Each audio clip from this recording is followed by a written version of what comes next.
Hello everyone, आप सभी का स्वागत है आपके अपने चैनल इन्फो4यू में। जैसा कि आप सभी पता है, हमारे चैनल से विभिन्न प्रकार की इन्फॉर्मेशन दी जाती हैं। तो आज हम बात करने जा रहे हैं यूपी कांस्टेबल भर्ती के बारे में। इसके जो हम सभी चीज़ों के बारे में बात करेंगे, क्योंकि इसकी परीक्षा जो आप सभी को पता ही है 11 फरवरी को है। तो इसमें ज़्यादा समय नहीं है, 11 फरवरी 2024 को है, तो इसमें ज़्यादा समय नहीं है। अब हम इसके जो किसने इस तरह से आपको इसमें सक्सेस होना है उसके सभी पैटर्न के बारे में बात करेंगे। तो सबसे पहले आपको पता है 62,000 लोगों को पता है। तो इसका क्या फिजिकल होता है, क्या इसकी योग्यता होती है, क्या इसका एग्जाम पैटर्न होता है, इसमें रनिंग कितनी होती है, टॉपिक वाइज सिलेबस क्या होता है, और आपकी हम एक तरह से बताएंगे किस तरह से आपको इसकी तैयारी करनी है जिससे आपको इसमें सफलता प्राप्त हो सके। तो इसकी संपूर्ण जानकारी के बाद में हम बात करेंगे। तो चलिए बिना देरी के शुरू करते हैं। और आप सभी से अनुरोध है, चैनल पर पहली बार आए तो चैनल को सब्सक्राइब कर लें, जिससे आप सभी को इस तरह की इन्फॉर्मेशन मिलती रहे और दोस्तों में शेयर कर दें। तो चलिए शुरू करते हैं। सबसे पहले बात कर लेते हैं इसके पैटर्न के बारे में। तो इसका जो पैटर्न किस तरह से रहता है, तो पैटर्न जो आप सभी पता है इसका 4th स्टेज में होता है। सबसे पहले आपका क्या होगा, इसमें रिटन एग्जाम होगा, फिर आपके पास फिजिकल होगा, उसके बाद मेडिकल होगा, फिर डॉक्यूमेंट वेरिफिकेशन होगा, फिर आपकी कहीं फाइनल लिस्ट फाइनल मेरिट आएगी। तो इसमें 4th स्टेज में होता है, सबसे पहले रिटन होता है, फिर आपका फिजिकल, फिर मेडिकल, फिर डॉक्यूमेंट वेरिफिकेशन, उसके बाद ही आपका फाइनल रिजल्ट आ पाता है। तो 4th स्टेज में होता है।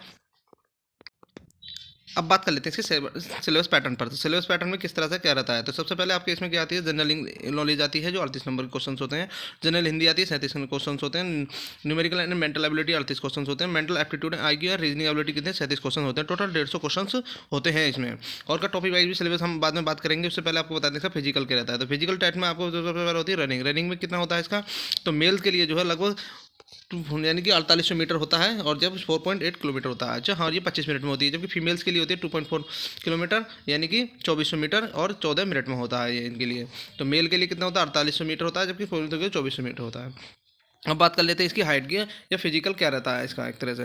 तो अब फिजिकल जो है मेल की हाइट कितनी रहती है, 168 रहती है, तथा एसटी में जनरल ओबीसी एससी के लिए और एसटी के लिए 160 रहती है।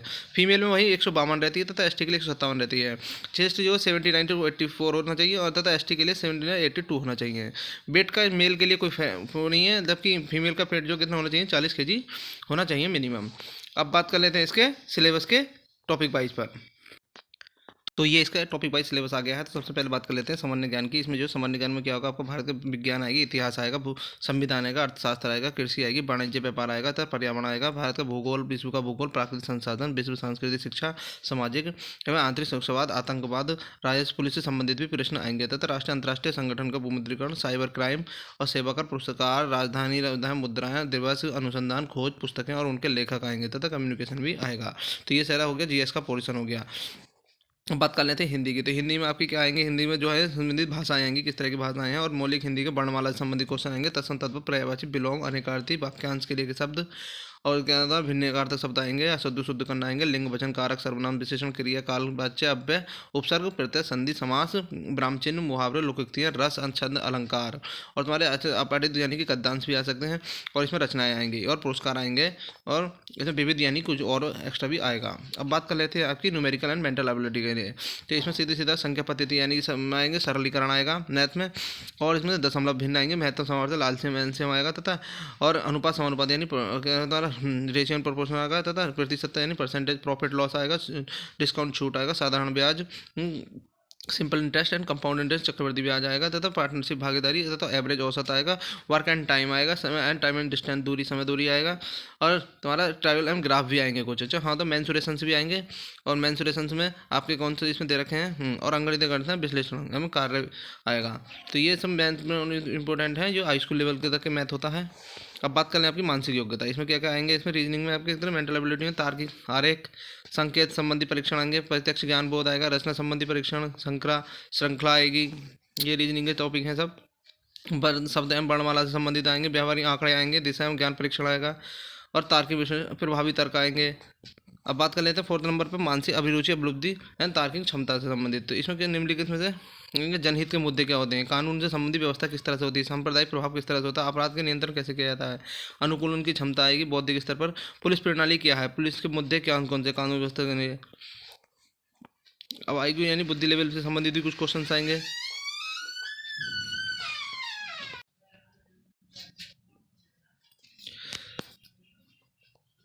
आगे इसमें बुद्धि लेवल आईक्यू से संबंधित कुछ क्वेश्चन आएंगे। इसमें जो है संबंध रिलेशन एंड एरोलॉजी यानी कि समानता परीक्षण से संबंधित होंगे, और रक्त संबंध होंगे, क्रम निर्धारण परीक्षण होंगे, यानी बैंड ड्राइंग भी आएंगे, बैन आरेख भी आएगा, और गणितीय क्रम यानी योग्यता परीक्षण, अरेंजिंग और डिसऑर्डर भी आएंगे।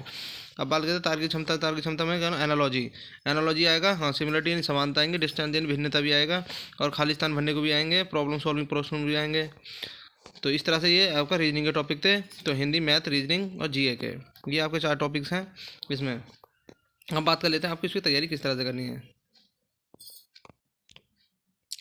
तैयारी के लिए सबसे पहले आपको जो है हिंदी के लिए क्या करना है, आपको लूसेंट की बुक आती है उसको पढ़ना है, और जो भी आपके नोट्स हैं उन्हें पढ़ना है, और आदित्य पब्लिकेशन की एक बुक्स आती है उसे पढ़ना है। तो इतना ही करने बाद के आपके हिंदी में पूरे हो सकते हैं। आपको कौन सा लूसेंट की बुक आती है हिंदी की, एक आदित्य की पब्लिकेशन की बुक आती है, और जो आपने अपने नोट्स बनाए हैं उनको पढ़ना है। दूसरा, रीजनिंग के लिए आप प्रीवियस जितने भी होते हैं यूपी के जितने क्वेश्चन प्रीवियस हैं उसकी बुक मंगा लीजिए, उसमें हो जाएंगे, और आपने जो नोट्स तैयारी की हैं उसके हो जाएंगे, और कुछ जो बुक्स आपको लगती है इंपॉर्टेंट उसमें हो जाएंगे।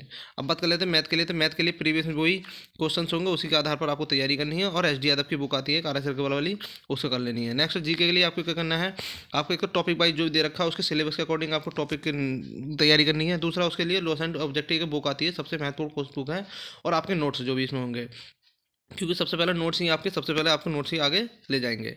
दूसरा है करंट के लिए आपको 6 मंथ का करंट आप कर लीजिए, इससे बाहर नहीं जाएगा, वो भी हाईलाइट क्वेश्चंस होंगे, ज़्यादा इतने डीपली नहीं पूछे जाएंगे। तो इसी तरह से अगर आप तैयारी करते हैं तो आई होप आप सभी को सफलता मिल सकती है, सक्सेस ज़्यादा रह सकता है, क्योंकि इसमें मुझे पूरा भरोसा है कि हिंदी में आप लूसेंट और आदित्य से कहीं बाहर नहीं जाएगा। रीजनिंग के लिए आप प्रीवियस कर लेंगे तब भी हो जाएगा, और नोट्स और बुक होंगे तो आपको इस तरह से प्रैक्टिस हो जाएगी। मैथ में भी यही प्रीवियस और एस डी यादव की बुक आती है, अब उसे कर लीजिए। जीके के लिए मैंने बताया टॉपिक वाइज सिलेबस के अनुसार करिए, और लूसेंट की ऑब्जेक्टिव बुक आती है उसे कर लीजिए, और करंट के लिए अब मैंने बताया आपको 6 मंथ का हाईलाइट क्वेश्चंस कर लीजिए, इसी से आपका कवर हो जाएगा। आई होप आप सभी को वीडियो पसंद आया होगा। आप सभी से अनुरोध है, चैनल पहली बार आए तो चैनल को सब्सक्राइब करिए और दोस्तों में शेयर कीजिए, जिससे सभी लोगों की मदद हो सके। इस तरह से हमने इसे पूरा पैटर्न बताया है। धन्यवाद।